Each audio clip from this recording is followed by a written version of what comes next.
Hi friends, welcome to my channel. 1975లో జరిగిన మొదటి వరల్డ్ కప్ గురించి మనం తెలుసుకున్నాం కదా. మరి ఆ తర్వాత 4 ఏళ్లకు అంటే 1979లో ఏం జరిగింది? వెస్టిండీస్ తన ఆధిపత్యాన్ని నిలబెట్టుకుందా, లేక కొత్త ఛాంపియన్ ఎవరైనా వచ్చారా? ఈ వీడియోలో చూద్దాం. ఈ రెండో ప్రపంచ కప్ కూడా ఇంగ్లాండ్లోనే జరిగింది. అవే 60 ఓవర్లు, అదే ఎర్రబంతి, అవే వైట్ డ్రెస్సులు. మొత్తం 8 జట్లు పాల్గొన్నాయి.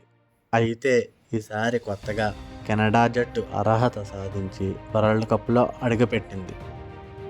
ఈ వరల్డ్ కప్ మన భారత జట్టుకి ఒక పీడకల లాంటిది. మన టీం లీగ్ దశలోనే దారుణంగా విఫలమైంది. వెస్టిండీస్, న్యూజిలాండ్ జట్ల చేతుల్లో ఓడిపోవడమే కాదు, అప్పట్లో పసికోనగా ఉన్న శ్రీలంక చేతిలో కూడా టీమిండియా ఓడిపోయింది. ఒక్క మ్యాచ్ కూడా గెలవకుండానే ఇండియా ఇంటిదారి పట్టింది. ఫైనల్ మ్యాచ్ లార్డ్స్ మైదానంలో డిఫెండింగ్ ఛాంపియన్ వెస్టిండీస్ మరియు ఇంగ్లాండ్ జట్ల మధ్య జరిగింది. తొలుత బ్యాటింగ్ చేసిన వెస్టిండీస్ కష్టాల్లో పడింది. కానీ వివియన్ రిచర్డ్స్ అద్భుతమైన సెంచరీ సాయంతో మరియు కొల్లిస్ కింగ్ మెరుపు ఇన్నింగ్స్తో వెస్టిండీస్ భారీ స్కోరు చేసింది.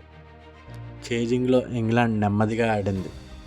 ఆ తర్వాత వెస్టిండీస్ బౌలర్ బిగ్ బర్డ్ అని పిలువబడే జోల్ గార్నర్ తన యార్కర్లతో ఇంగ్లాండ్ బ్యాటర్ల పని పట్టాడు. కేవలం 38 పరుగులు ఇచ్చి 5 వికెట్లు తీసి ఇంగ్లాండ్ నడ్డి విరిచాడు. చివరికి 92 పరుగుల భారీ తేడాతో గెలిచి వెస్టిండీస్ వరుసగా రెండోసారి విశ్వ విజేతగా నిలిచింది. క్లైవ్ లాయిడ్ మళ్ళీ కప్పును ముద్దాడాడు. ఇదండి 1979 కథ. మరి 1983లో మన టీమిండియా చరిత్ర ఎలా సృష్టించిందో నెక్స్ట్ వీడియోలో చూద్దాం. ఈ వీడియో నచ్చితే లైక్ చేసి సబ్స్క్రైబ్ చేసుకోండి. Thank you for watching.